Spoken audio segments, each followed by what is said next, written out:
problema, lalong lalo na sa pera. Relasyon mo sa pamilya unti-unting nawawala na, hanggang di na maiwasan, hanggang malulong ka na. Kung nais mong lunasan yan, halika na, lumabang ka. At harapin mo na maayos buhay mong sinalanta. Pangarap mo ay abutin kasama ang iyong pamilya. Na trahedya gamutin at kalimutan mo ang droga. Galit sa puso alisin, baguhin mo maling sistema. Ratasin mo na maayos ang nilalakaran mo. Panginoong gumagabay, lagi nasa tabi mo.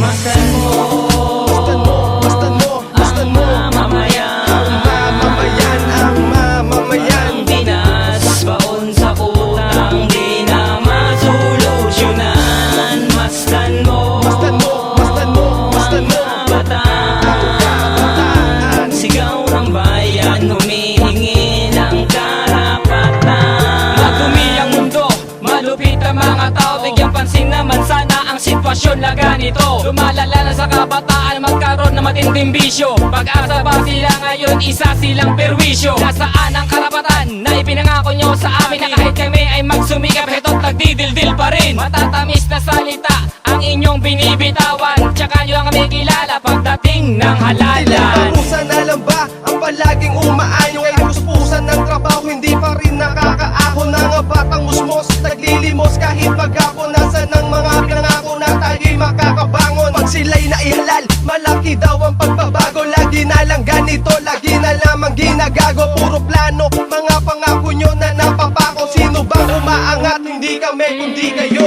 Masdan mo, Masdan mo, masdan mo, masdan mo mamamayan, ang mamamayan, ang mamamayan. ang Pinas, baon sa utang, di na masolusyonan. Masdan mo, Masdan mo, masdan mo, masdan mo kabataan, sigaw ng bayan, humihingi ng karapatan. Kung sinabing kabataan, pag-asa ng bayan, pero ba't naman ganun sila'y napapabayaan? Magulang higahos dahil sa pangako nyo, natutulungan ang kabataan na kagaya ko. Imulat ang mata at tignan nyo ang paligid, nababasa sa ulan habang nagraragbi sa gilid. Musmus na bata, nanlilimos sa lansangan upang mairaos ang sikmurang kumakalam. Ganyan ba ang gusto nyo? Ang magnakaw din sila, hahawakan ng rehas habang umiiyak sa selda. Nasaan ba ang puso nyo? Nakalagay ba yan sa bulsa? Tutulo ang luha, magulang magluluksa. Ang karapatan ay nasaan? Para lang ba yan sa mayayaman? Sigaw at daing, kami din ang nahihirapan. Huwag nating hintayin, umabot pa tayo sa ganito. Pangako wag mapako,